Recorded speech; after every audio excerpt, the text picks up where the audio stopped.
México, diciembre 18 de 1974. Nos encontramos en la sede patriarcal del Movimiento Gnóstico Cristiano Universal con el maestro Samael Aumbeor, quien procederá a contestar algunas preguntas del santuario Garga Cuichines.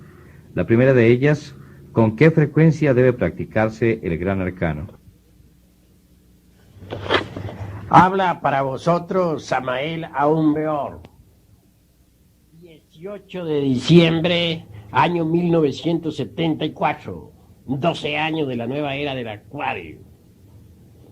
Voy a dar respuestas al cassette que nos trae aquí nuestro hermano gnóstico Fernando Uribe, Villa Uribe, y su esposa Amparito. Empecemos pues. Daremos respuesta al hermano León Illich. Me pregunta con qué frecuencia se debe practicar el arcano AZF. Quiero decir en forma enfática que el trabajo en la novena esfera se realiza de acuerdo con el estado de salud de cada cual. Incuestionablemente la pausa magnética creadora es muy aconsejable. Sin embargo, en esto cuenta especialmente la salud de cada persona. Habrá parejas que podrán trabajar en una forma continua y de cuando en cuando guardar una pausa creadora siquiera de 9 días. Habrán parejas que podrán guardar una pausa creadora por allá cada año de 40 días, si quieren guardar los 40 días de la, dijéramos, de abstención sexual. Eso es muy individual. La pausa creadora no es una obligación para nadie. Todo el mundo puede practicar, trabajar con el gran arcano durante el tiempo que quiera. Lo único que sí se necesita es que no repitan una práctica 2 veces diarias, porque eso es delito. La práctica se hace una vez y nada más, todos los días. Ahora, los que quieran guardar la pausa creadora, pues tanto mejor, guárdenla el tiempo que quieran. Eso depende del libre albedrío de cada uno. En eso no hay, dijéramos, una norma fija. Así hacen mal algunos hermanos en querer establecer normas fijas para esto. Cada uno es cada uno y cada cual tiene sus propias características de tipo psicológico. Eso es todo. Respondiendo a los hermanos gnósticos del santuario Garga Cuichines, se me pregunta sobre la involución, si es física o si es psíquica. Bien, es bueno saber que la involución es psíquica y física a la vez.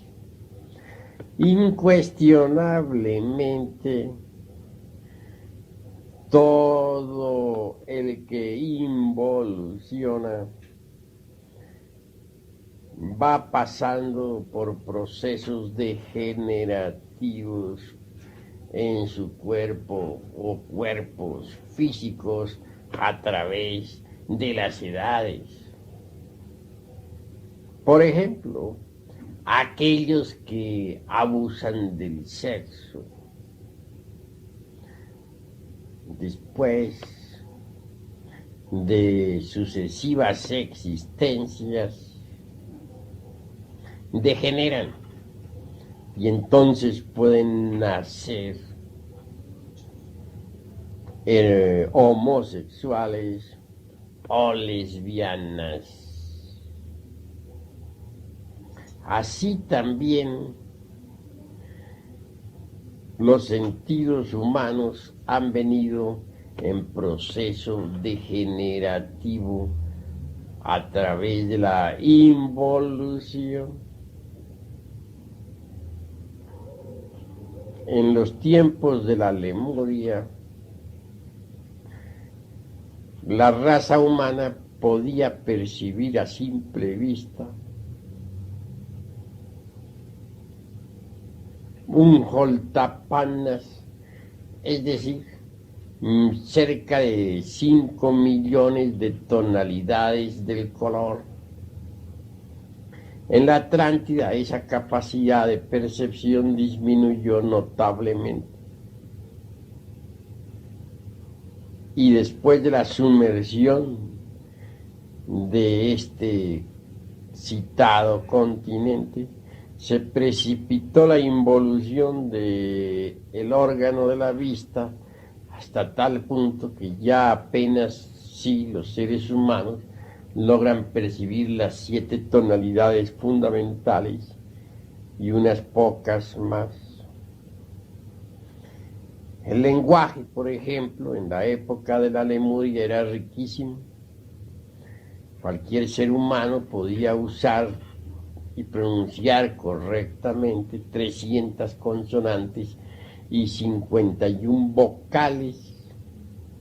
A través de los tiempos, la capacidad hablativa fue disminuyendo y hoy apenas sí se pueden usar las letras del alfabeto.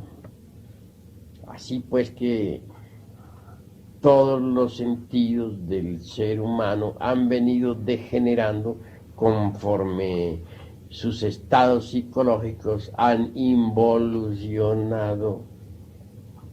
Alguna vez dije algo sobre un rey muy famoso que conocí en la época hiperbórea. Dicho sujeto se precipitó por la senda de la involución. Por último, tomó un cuerpo físico de simio, orangután o chimpancé. Obviamente, este será su último cuerpo físico. Luego entrará en los mundos infiernos a involucionar dentro de las entrañas de la tierra. Algunos hermanitos se han confundido con esto del chimpancé. Yo no veo motivo para que se confundan. Téngase en cuenta que el chimpancé y en general todos los simios son sencillamente humanos degenerados. No hay nada pues de extraño en que aquel rey involucionante sea hoy un simple chimpancé, un humanoide, un simio que se encuentra en el umbral de los mundos infiernos. Claro, este es un karma muy especial para él. No quiero decir con esto que todos los que involucionan tengan que volverse en changos o chimpancés o simios o como se les quiera llamar. Este es un caso muy especial para él desde el punto de vista kármico.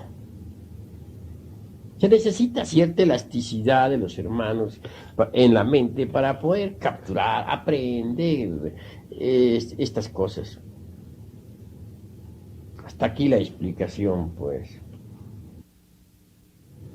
En todo caso, antes de continuar dando nuevas respuestas, diré que el citado chimpancé está en las 108 existencias. Quiero decir que la existencia de chimpancé o simio de aquel antiguo monarca corresponde hoy en día a sus 108 vidas. Creo que hasta aquí está bien explicado y los hermanos han entendido. Escucho otra pregunta relacionada con el factor morir y se me pide pues toda una conferencia. Tengo sin embargo que aclarar que en este cassette donde estamos contestando preguntas, una conferencia resultaría demasiado larga. Además me parece que ya está bastante explicado el tema en libros como El misterio del áureo florecer y también en esa última obra mía, o penúltima para ser más claro, titulada Sí hay infierno, sí hay diablo, sí hay karma. Porque ahí es que estudiar esas obras, porque ahí está toda la explicación. Ahora bien, lo importante, mis estimables hermanos, es autoobservarse uno a sí mismo para conocerse. Incuestionablemente el sentido de la autoobservación se haya atrofiado en la raza humana. Pero conforme se vaya usando tal sentido, se irá desarrollando. Y así se va uno autoconociendo. Platicaba hace un rato, durante la cena, esto con nuestro hermano Villa. Y le decía que uno vive más en los mundos internos que en el mundo externo, porque nuestros pensamientos, emociones, anhelos, sentimientos, etcétera, etcétera, son invisibles a simple vista, son internos.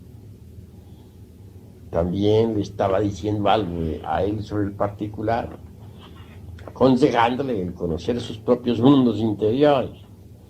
Obviamente, si uno conoce sus propios mundos internos, pues puede conocer también los mundos internos de los demás y conocer los mundos internos del planeta Tierra y del sistema solar y de la galaxia en que vivimos. Cuando se trata de eliminar los elementos indeseables que cargamos en nuestro interior, pues se necesita cierto orden, cierta didáctica. Obviamente, cualquier yo psicológico, sea el de la ira, o el de la codicia, o el de la envidia, o el del orgullo, o la pereza, o la gula, etc., se manifiesta siempre en forma diferente en cada uno de los tres centros llamados intelecto, emoción y motor instintivo sexual. Es decir, en la mente un yo actúa en cierta forma, en el corazón, donde está el centro emocional, actúa en otra forma, y en el centro motor en otra forma diferente. Así pues, cualquier yo hay que observarlo, estudiarlo en cada uno de estos tres centros para conocerlo. Una vez conocido, pues entonces puede uno darse el lujo de desintegrarlo. Obviamente, para conocerlo, pues hay que estudiarlo. No podría uno conocerlo sin estudiarlo. Y no podría estudiarlo sin observarlo. A medida que uno lo observa, lo va conociendo. Y conforme lo va conociendo, lo va estudiando. Así llega uno a comprenderlo. Cuando un determinado yo ha sido comprendido, debe ser eliminado. Para eliminar se necesita entonces el trabajo de la oración. Quien quiera orar debe saber hacerlo. Es urgente comprender que hay o existen 4 estados de conciencia. El primero es el de la persona que está dormida en la cama. Su cuerpo reposa entre el lecho, mientras el ego ambula en las regiones suprasensibles de la naturaleza y del cosmos. En este caso, el cuerpo del soñador está pasivo para sus sueños. El segundo estado es el del mal llamado estado de vigilia. En este caso, el cuerpo físico está activo para los sueños del soñador. En ambos casos, el sujeto tiene la conciencia dormida, siendo más peligroso el segundo caso. Porque en el primer caso, como quiera que el cuerpo está pasivo para los sueños, no hay peligro alguno. No se puede matar a otra persona. No se puede herir físicamente a nadie. Mas en el segundo caso, en que el cuerpo está activo para los sueños, se pueden cometer toda clase de delitos, toda clase de actos imprudentes, toda clase de absurdos. Así pues, el segundo estado del soñador es más peligroso que el primero. Existe un tercer estado de conciencia, que es el de la recordación de sí mismo. Cuando uno se acuerda de sí mismo, de su propio ser, toda la sucesión de pensamientos y emociones mecánicas queda detenida en suspenso. Entonces es cuando la oración tiene un gran poder. Quiero decir con esto y en forma enfática que hay que saber orar. Muchas personas oran pero no saben orar. Obtienen resultados diferentes a aquellos que buscan. Por ejemplo, alguien está pidiendo porque llueva y sus yoes internos pueden estar orando, suplicando que no llueva. Y la naturaleza natural responderá a la oración y no lloverá. Alguien podrá estar pidiendo mejorar su situación política o económica, etcétera, y los yoes pueden estar pidiendo algo completamente diferente y la naturaleza responderá a esos yoes con lo que ellos han solicitado. Así muchas veces obtenemos de nuestros ruegos cosas que no hemos pedido. Hay que saber orar. Cuando se quiere orar sabiamente, los tres centros intelectual, emocional y motor deben trabajar unidos, deben integrarse, deben unificarse para formular la oración. La oración bien formulada intelectualmente debe ser sentida con el corazón y puesta en acción, dijéramos, con el centro motor. En este caso el resultado será maravilloso. Pero para que la oración produzca sus efectos favorables y no desfavorables, tiene que hacerse desde un tercer estado de conciencia, que es el de la recordación de sí mismo, de su propio ser. Cuando uno ora desde el tercer estado de conciencia, obtiene respuesta satisfactoria a sus ruegos. La Madre Divina Kundalini Shakti es, dijéramos, una parte de nuestro propio ser, pero derivado. Quiere decir que ella es una parte derivada de nuestro real ser. Y si se le suplica como es debido, se obtendrá la respuesta. Entonces ella podrá desintegrar aquel yo que hemos estudiado, que hemos comprendido, que hemos conocido. Una vez desintegrado ese yo, aquella fracción de la esencia de la conciencia que estaba embutida, embotellada en ese yo, queda liberada. Así es como vamos nosotros liberando conciencia. Así es como vamos despertando de instante en instante, de momento en momento. Solo con la muerte adviene lo nuevo. Y esta explicación debe ampliarse cada vez más. Cada uno de los yoes debe ser estudiado en los tres centros, intelectual, emocional y motor. Pues el comportamiento de cualquier yo en cada uno de estos tres citados centros es diferente. Téngase en cuenta que dentro de nosotros hay muchos yoes.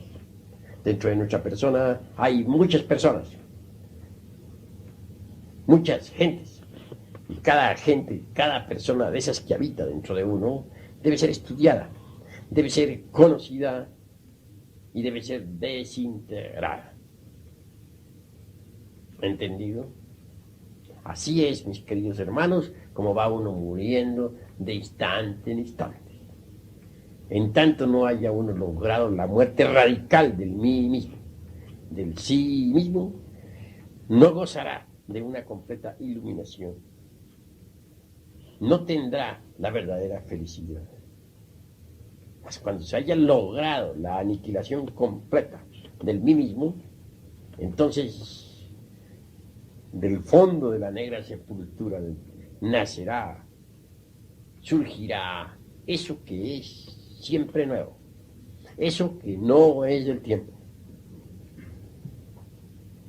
el ser.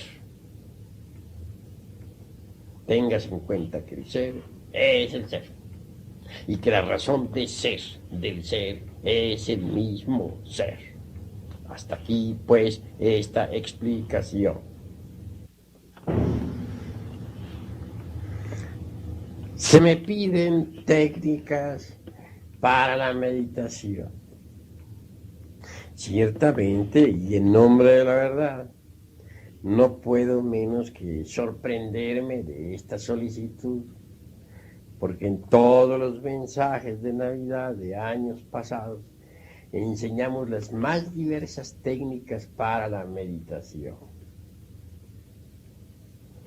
Hay mensajes de Navidad seguidos de años atrás donde hemos venido explicando toda la ciencia de la meditación.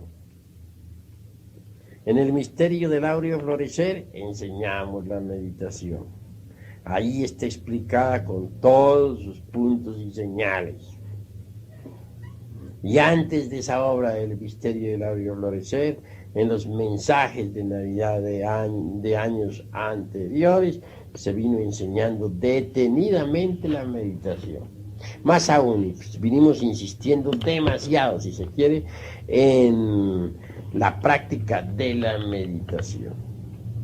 Como eso está escrito, no considero necesario tener que repetirlo. Aquí, pues, en estos cassettes, me limito a contestar lo que no está escrito. Porque lo que está escrito está en los libros. Y los libros pueden leerlos los hermanos. Si se estudian, por ejemplo, el misterio del áureo florecer, allí encontrarán la ciencia de la meditación. Y si estudian los mensajes de Navidad de años anteriores, antes de escribir el misterio del áureo florecer, allí encontrarán las técnicas de la meditación. Así pues, no veo necesario repetir lo que ya he dicho en todos los libros.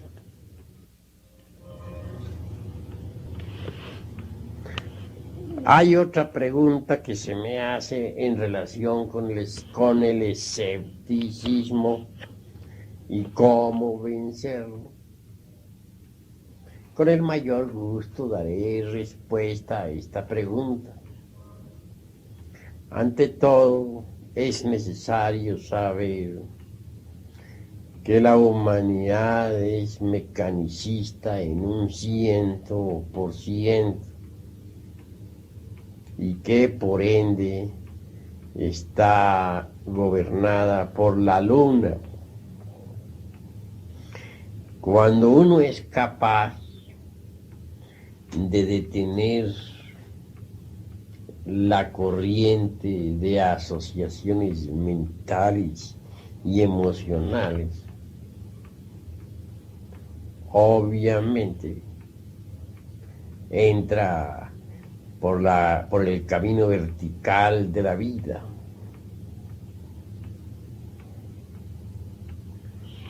Cuando uno es capaz de eliminar las emociones negativas que tanto ensucian la mente, se va libertando poco a poco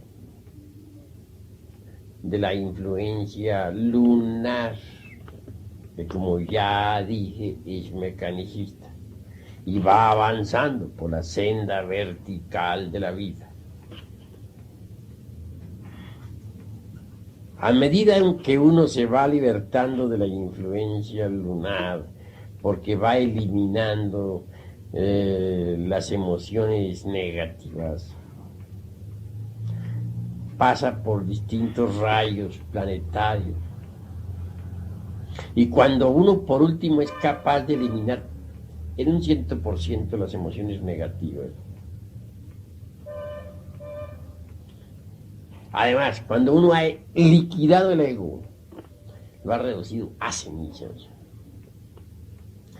Obviamente entonces ya queda bajo la influencia solar.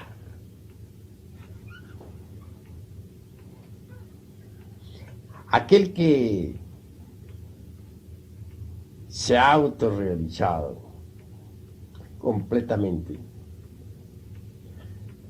obviamente posee eso que se llama inteligencia solar. El animal intelectual equivocadamente llamado hombre todavía no se ha asimilado la inteligencia solar. Necesita morir en sí mismo y crear los cuerpos existenciales superiores del ser para poder asimilarse la inteligencia solar. Solo cuando uno ya posee la inteligencia solar, el escepticismo ha sido eliminado, porque la fe pertenece a la inteligencia solar. La fe es un poder solar. En tanto uno tenga algo de lunar dentro de sí mismo, no podrá gozar de verdadera fe. El ego es lunar en un 100%.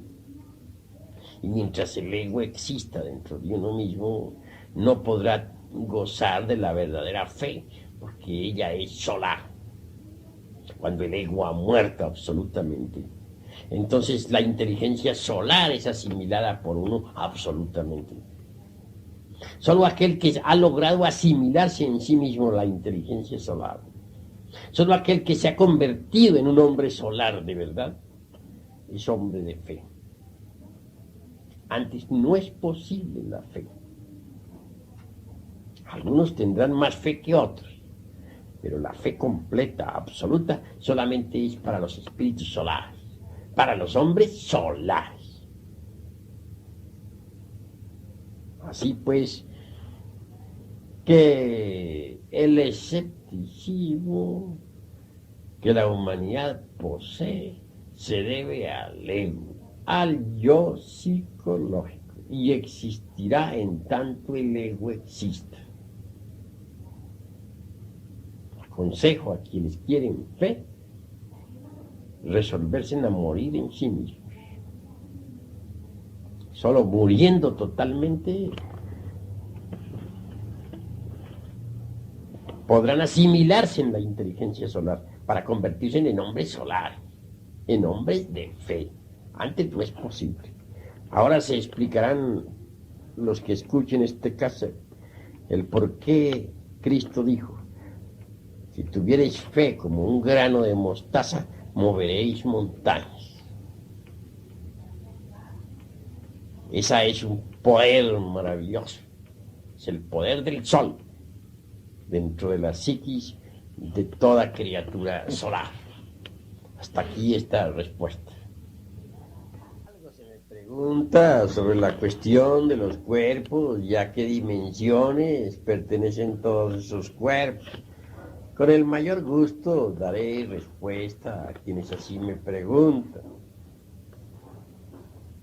Ciertamente, el cuerpo físico, ya hemos dicho nosotros, que pertenece al mundo tridimensional de Euclides. Obviamente, tal cuerpo tiene un asiento vital, el famoso Lingam Sarira de que nos habla la sabiduría oriental. Dicho vehículo vital corresponde a la cuarta vertical. En cuanto al cuerpo quetzjano o cuerpo astral, está ubicado en la quinta dimensión. En cuanto al cuerpo mental, está en la sexta dimensión. Y en cuanto al causal, está en la dimensión cero desconocida, que es espíritu puro. Estas son las 7 dimensiones básicas, fundamentales. No quiere decir que más allá de la séptima dimensión no hayan otras, claro está que sí. Pero estamos ubicándonos exactamente dentro del margen de la comprensión del humanoide a fin de que sea entendida esta explicación. No es difícil saber que el mundo físico tiene 3 dimensiones, ni es trabajoso comprender que el cuerpo vital pertenece a la cuarta vertical, ni que el astral pertenece a la quinta o el mental a la sexta. Tampoco es difícil comprender que el causal vive en la dimensión 7. Si siguiéramos de ahí para arriba, llegaríamos al Buddhi en la región octava, o dimensión octava, y al Atman en la dimensión 9. Tendríamos entonces 9 dimensiones bien establecidas desde este punto a fin de ser comprendidas. Bastante variada y tiene muchos fondos y trasfondos. Me limito pues a hablar en forma, dijéramos, concreta y efectiva para que los que escuchen este cassette lo entiendan de verdad. Hasta aquí pues. Algo se me pregunta sobre cuerpos lunares y cuáles son los cuerpos solares y cómo se forman.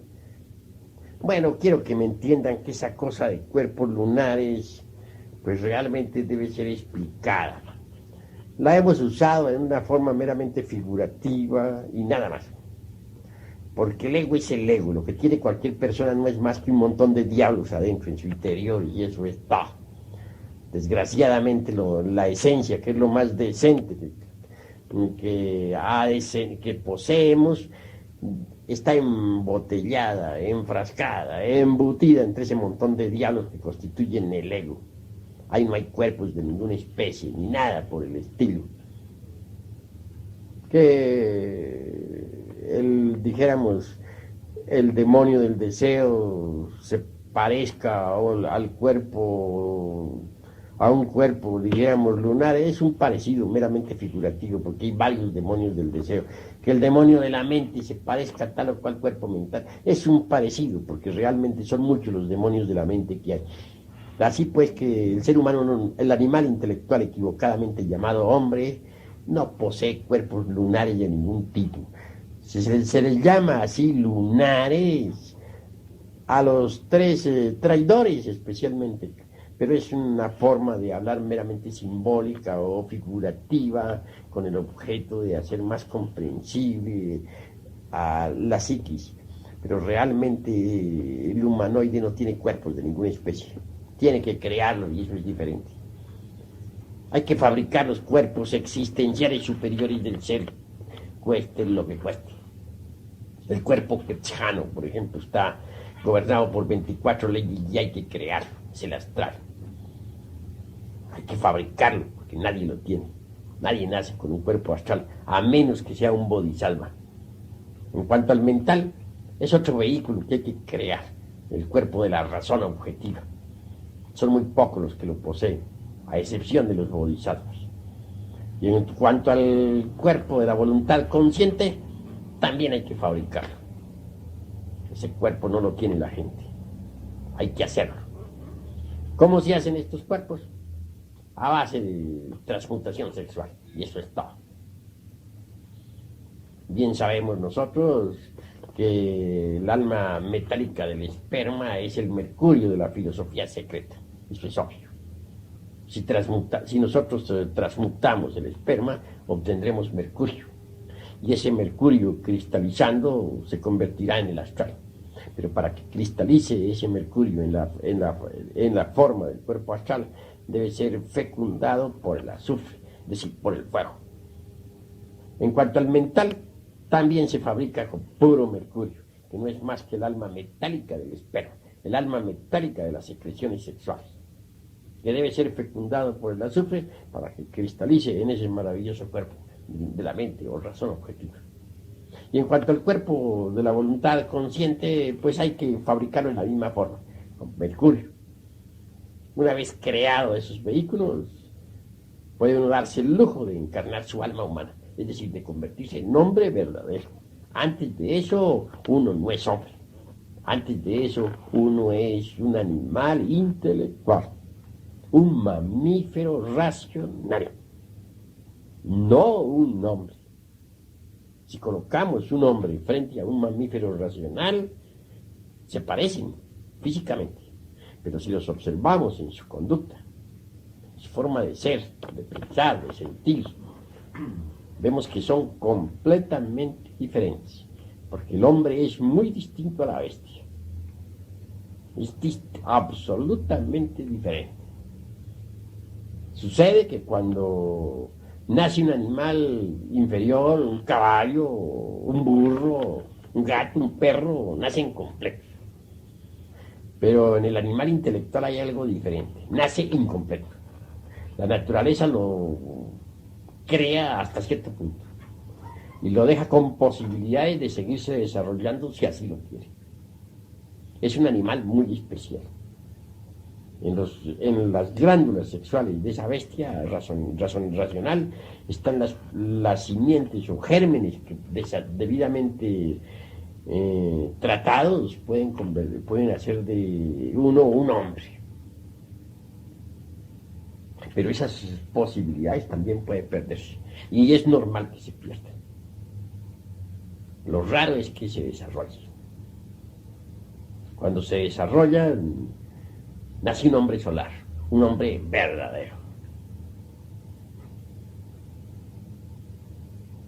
Así pues, los gérmenes para fabricar el cuerpo astral, para fabricar el mental, para fabricar el causal, están en las glándulas sexuales.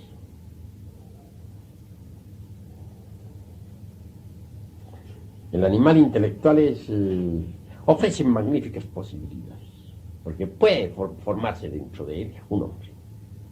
Y es interesante que se forme un hombre dentro del animal intelectual. Así como dentro de la crisálida se forma la mariposa, así también dentro del animal intelectual puede formarse un hombre. Para que el hombre se forme, es necesario crear los cuerpos existenciales superiores del ser. Eso es lo fundamental.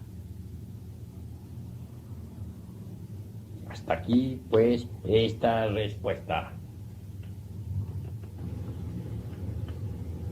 Se me pregunta, ¿cuál es la causón de la existencia? El motivo por el cual existimos. Y claro está, que daremos respuesta a esta pregunta, o a estas preguntas. Ciertamente, debemos considerar al animal intelectual equivocadamente llamado hombre como una creación muy especial. La gran vida universal, la vida planetaria, necesita entrar en este mundo físico de las 48 leyes. Mas ciertamente es difícil el paso de las fuerzas cósmicas planetarias desde los mundos superiores al mundo exclusivamente físico, terrestre, para que la vida, para que las fuerzas de los mundos puedan entrar en este planeta Tierra. Se necesita inevitablemente una serie de organismos capaces de asimilar las fuerzas y transformarlas para luego retransmitirlas automáticamente al interior del organismo planetario.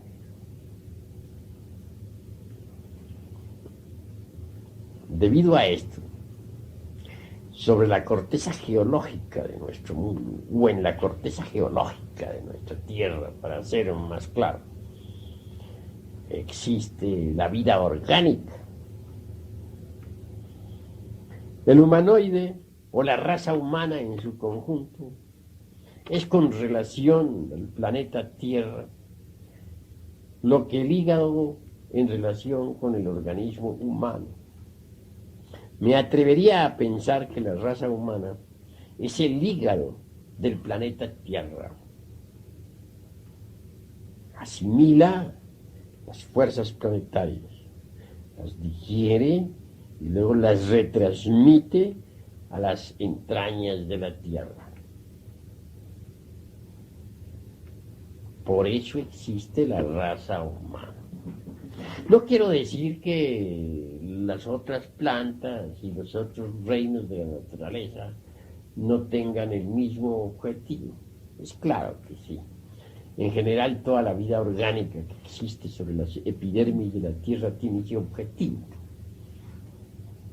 Hay plantas que asimilan determinadas fuerzas de la misma Tierra para retransmitirlas transformadas a la misma Tierra. Hay plantas que asimilan las fuerzas del Sol para asimilarlas y luego transformarlas y retransmitirlas al interior de las capas de la Tierra. Y hay plantas que asimilan las fuerzas de todo este megalocosmos, de todo este infinito perceptible por los telescopios, para transformarlas y retransmitirlas a las capas anteriores de la Tierra. En el reino animal, ninguna criatura está de más. Algunas criaturas asimilan determinadas fuerzas, otras. Aquellas fuerzas más sutiles, otras fuerzas menos sutiles, en fin, todas las criaturas, hasta los insectos más insignificantes, son indispensables para asimilar y transformar y luego retransmitir energías al interior de la Tierra. La economía de la Tierra se sostiene gracias a la vida orgánica. Esta gran mole en que vivimos, este enorme planeta, moriría radicalmente si no existiera la vida orgánica. Existe debido a la vida orgánica. Más especificando un poco, el humanoide resulta interesante. Es el hígado mismo del planeta Tierra. Existe por conveniencia económica para la Tierra. Dejará de existir cuando la Tierra no lo necesite más. Es un órgano de este planeta y nada más. Pero téngase en cuenta que a pesar de que su misión resulta estrictamente económica, mecánica, sin embargo, el logo solar, el sol, por hablar con claridad, ha puesto en sus glándulas sexuales gérmenes que debidamente desarrollados lo pueden transformar en hombre solar. El sol tiene interés en hacer una buena cosecha de hombres solares, espíritus solares. Así pues, aunque aparentemente sea muy cruel el motivo de la existencia de la raza humana, sin embargo, no todo es cruel. El sol quiere una cosecha de espíritus solares, de hombres solares, y ha puesto en cada uno de nosotros las posibilidades, que si nosotros las desarrollamos, nos convertimos en tales. Mas si las dejamos perder, pues nos tocará involucionar entre las entrañas de la Tierra.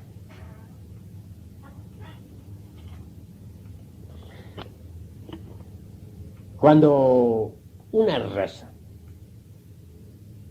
se desconecta completamente de la inteligencia solar,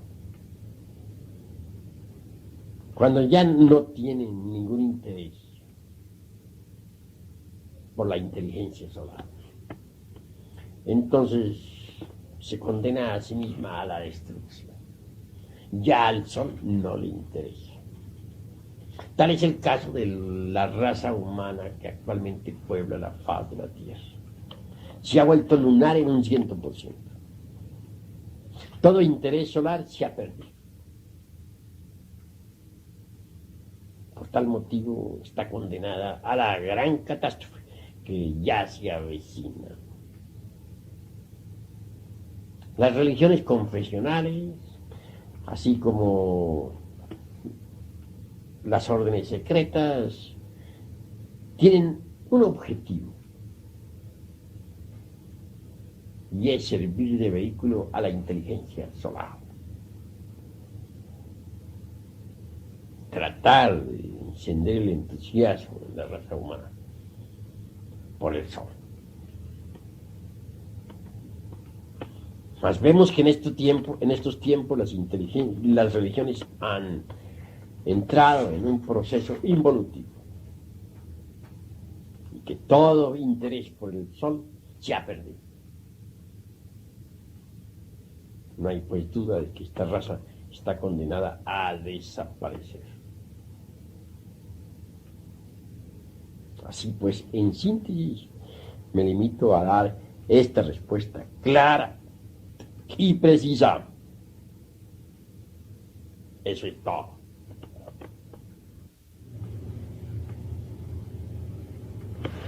Se me pregunta también algo sobre el retorno y cuál es la causa por la cual existe el retorno. La respuesta es que el retorno no existiría si el ego no existiera. El retorno tiene un objetivo: permitir a la esencia, a la conciencia, libertarse del ego. Por ese motivo existe el retorno. Si alguien destruyera el ego, la esencia quedaría libre y podría no retornar. Podría fusionarse e integrarse con su real ser, para luego sumergirse entre el gran alaya del universo, entre el seno del espíritu universal de vida, para siempre. O por una temporada. Pues ya no ignoramos que existe el sendero breve.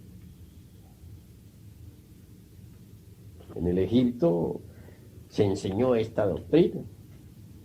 Conocí el caso de cierto ciudadano que en vida se propuso destruir el ego. Después de la muerte fue sometido a muchas pruebas. Permaneció sereno ante el huracán del karma, ante las tempestades. No buscó refugio en ninguna parte. Pasó más allá de las simpatías y de las antipatías. Fue capaz de cerrar matrices. Permaneció impasible ante los demonios. El mismo Padre Madre le sometió a pruebas y permaneció sereno.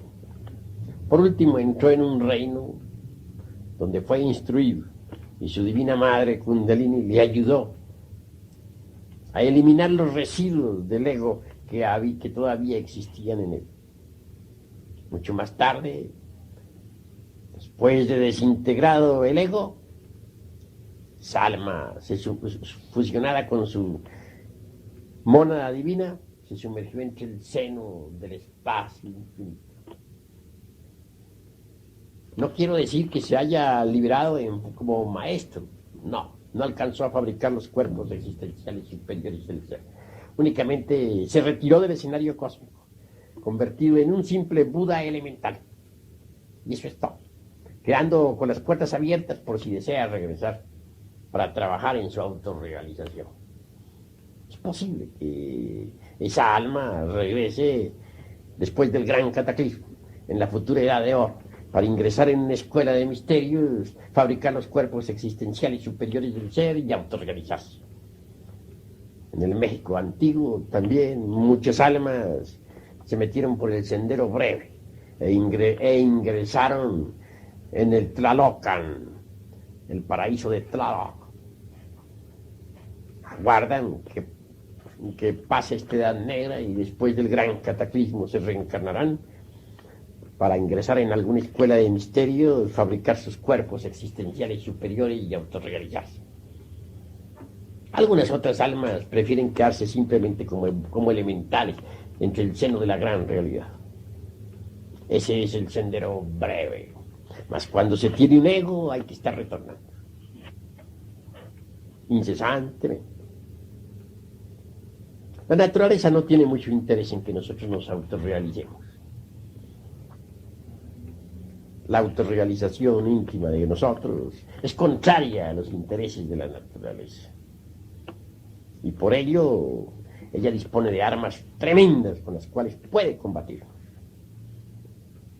Así pues que, mientras se tenga ego hay que retornar. Eso es obvio. Se me pregunta también, ¿por qué existe Dios? Bueno, hay que entender ante todo qué cosa es eso de Dios. Porque si pensamos que Dios es un ser antropomórfico, algo así al estilo del Jehová bíblico, un tirano sentado allá en una silla de ignominia detrás de las nubes, lanzando rayos y centellas contra este triste hormiguero humano, pues francamente eso es absurdo. Ese Dios no es más que un ídolo del intelecto, de la mente. La palabra Dios hay que saberla entender. En el francés es Deus, en el latín es Deus, en el griego es Theo, pero en el sánscrito es Div.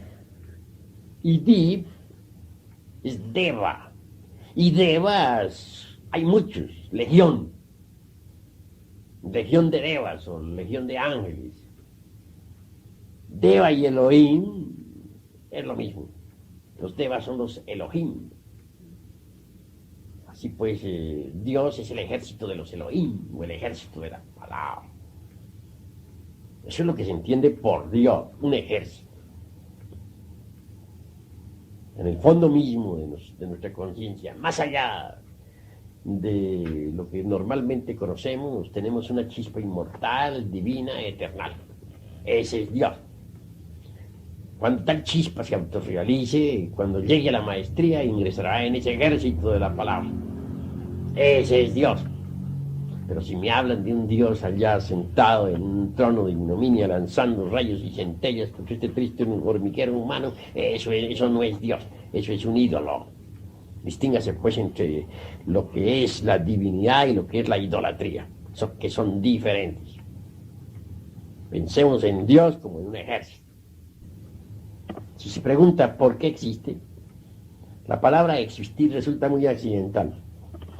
Mas si se me pregunta por qué es, ya cambia todo. Porque hay que distinguir entre existir y ser. El Elohim que cada cual lleva en su interior, aunque no lo tenga encarnado, porque ni remotamente está preparado para encarnarlo. Sin embargo, está más allá de la existencia. Es el ser. Es. Una cosa es ser y otra cosa es existir. Dios es, lo que siempre ha sido y lo que siempre será. Está más allá de los accidentes de la existencia. Aconsejo a los que escuchen este cassette que se estudien a fondo el capítulo titulado Antropología Gnóstica. En mi libro La Doctrina Secreta de Anáhuac, que en estos momentos está saliendo de imprenta. Ahí encontrarán una respuesta concreta, amplia, exacta a su pregunta. No está de más ampliar la respuesta que he dado en este cassette en relación con la existencia de Dios. Moisés le rindió culto a aquella deidad que se llama Elohim. A Elohim. Distíngase entre Elohim y a Elohim. A Elohim es el eterno Padre cósmico común, el uniexistente, la infinitud que todo lo sustenta, el omnimisericordioso, el omnipresente. No tiene figura ni se puede burilar, no tiene forma. Es lo que es, lo que siempre ha sido, lo que siempre será. Es el espacio abstracto, absoluto, incondicional y eterno. La divinidad incognoscible y sin nombre, ante la cual se arrodilla el ejército de la gran palabra. El eterno Padre cósmico común es uno con el espacio abstracto, absoluto, sin límites, incondicional y eterno. Podemos nosotros recibir mensajes de los dioses santos. Hemos escuchado la palabra de los divinos, pero la seidad incognoscible y pura está más allá de los dioses. Todos se arrodillan ante Elohim, Sat, el inmanifestado.